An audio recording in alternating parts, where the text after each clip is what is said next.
kiss for you.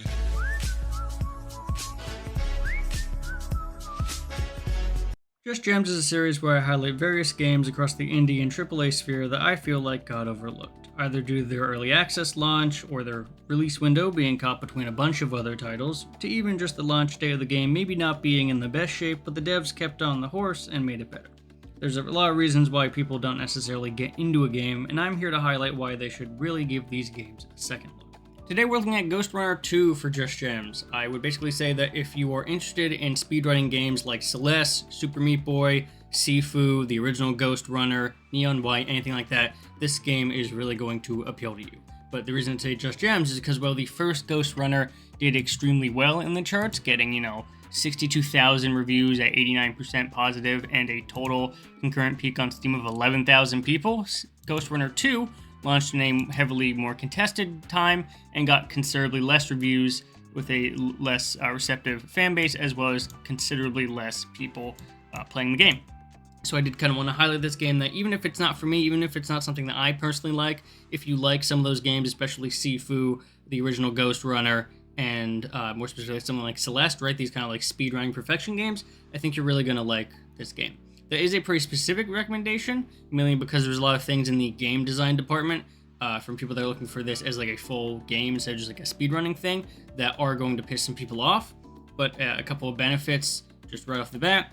Right now, hopefully before the video goes out, the game is on sale on Steam for about $10. You can get the deluxe edition and the higher end edition for $17. You can get both the original and the sequel for about $17. Some other bundles in there. It was also given away for free, which is how I was able to review it and check it out for free during Epic's 25 days of Christmas or whatever. So if you were adamant and kind of checking those, you probably got it for free. If not, you can buy it on Steam right now for about $10. I do think that alleviates some of the issues with this game. Obviously, it's not going to remove a lot of the game design stuff, but it definitely lessens the burden when you're not being forced this game to have the problems it does when it's considerably cheaper than it is. Some of the benefits, as I said, on top of the price are things like its reactive quality of its movement and its performance. At least on my system, it runs pretty well. It looks really great. Very responsive movement, very responsive controls, all that. Other than that, again, the price, the general quality of the product in general from this kind of speedrunning aspect, right? It feels very tight and controls very well. That's pretty much all the positives. Not to say there aren't other positives, but I did find a couple of reviews that I think are pretty interesting to talk about why this game doesn't really hit the mark, especially people coming from the first game, right? There is a reason why the second game isn't as well known and respected, I guess, critically and I guess financially and functionally than Ghostrunner 1. And some of that reason is kind of outlined in these two reviews here. So this review is from Cryosleeper. It points out a couple of important things to note. First off, the writing. Ghostrunner 2 had a pretty interesting story in the writing of what it was trying to do, and a lot of people are saying that the writing in the second game is significantly worse. They also talk about the fact that they added a bike section, and the bike in general is pretty buggy and not that good. And kind of a critical point is they added an entire sort of mission structure based around this open world biking stuff that a lot of people really don't like, and really don't like the open world thing they kind of shoved into the game and all that.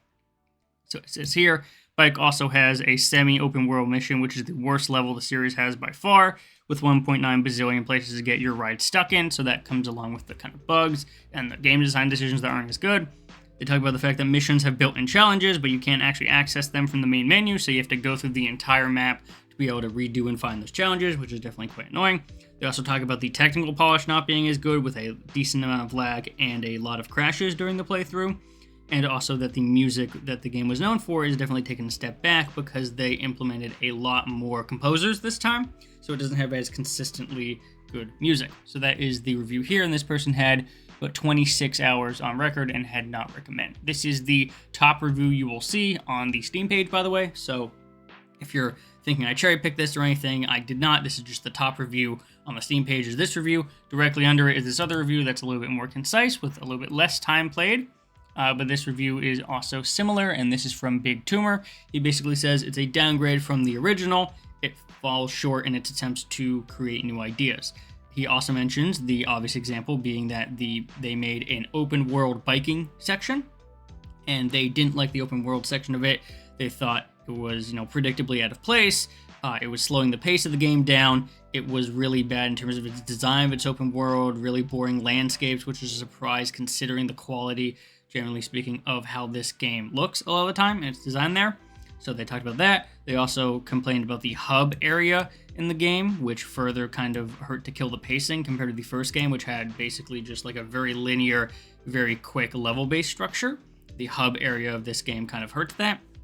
And similar to the first review, they talk about the writing not necessarily being as exciting and interesting as it needs to be, and generally speaking, the bugs that the game had. So overall, I would say that if you're interested in this kind of game, you should probably be going and checking out the original if you haven't. But if you like the original and want more speedrunning games, you should check this out for that reason, especially considering it's really cheap right now.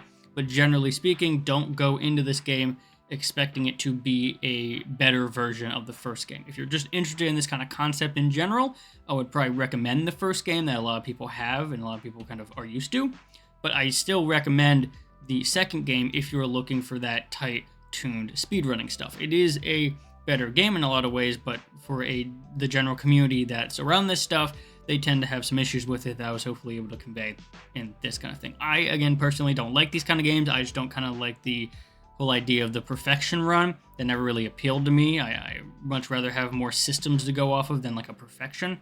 But I definitely know a lot of people like this kind of game, and so I did want to shout out. I was like, hey, this game exists. It kind of fell under the radar. It released like end of 2023. It got in with a whole bunch of other stuff. There was a lot of hype in the initial trailer. I believe the initial trailer also hyped up the bike and the whole cityscape area that ended up being the biggest disappointment of the game, which is unfortunate. And then basically it came out and no one really kind of gave it the time of day, as I showed before. So if you're interested in this kind of game, definitely go check out the first game. You can get the first game for pretty cheap, if not free in a lot of areas. It was given out, I believe, on Epic as well. The second game, if you don't already have it claimed through Epic when it was free like I do, you can get it on Steam right now for about $10. The other thing I will mention about this game that's important to note is that if you are interested in this game, don't get the DLC. Apparently the DLC is bugged and there's some issues with it that make it like not a good idea to get.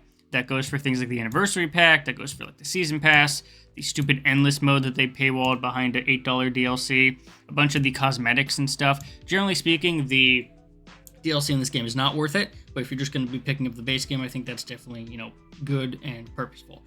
So as I said, if you're interested in this kind of game, then make sure you check out the first one if you haven't. Before checking out the second one, I still would recommend the second one. It's like, hey, this game came out. A lot of people, it didn't hit as hard as it needed to, and that what a lot of people kind of expected. But overall, it still has a decent score and still is a game that I would recommend to people that like this kind of example of a game speedrunning, that kind of thing. So if you're into that, make sure you check this game out. It's available on PC. I believe it's also available on PlayStation and Xbox as well. It's not available on Switch. So maybe launch title or something similar for Switch 2. If you want to take something like this on the go, I think it would probably work pretty well for something like that. But overall, I would definitely recommend you check this game out. If you like this kind of content and want to see more game highlights for Just Gems, make sure to subscribe to the Matt Gibbs Gaming channel. I have a larger video that's about an hour and a half long right now that I'm working on. So this video is just kind of tie over for that. But I definitely would recommend checking that out and subscribing for that video, retrospective content, game reviews, game highlights, game design analyses, things like that. So thank you for watching, and I'll see everyone in the next video.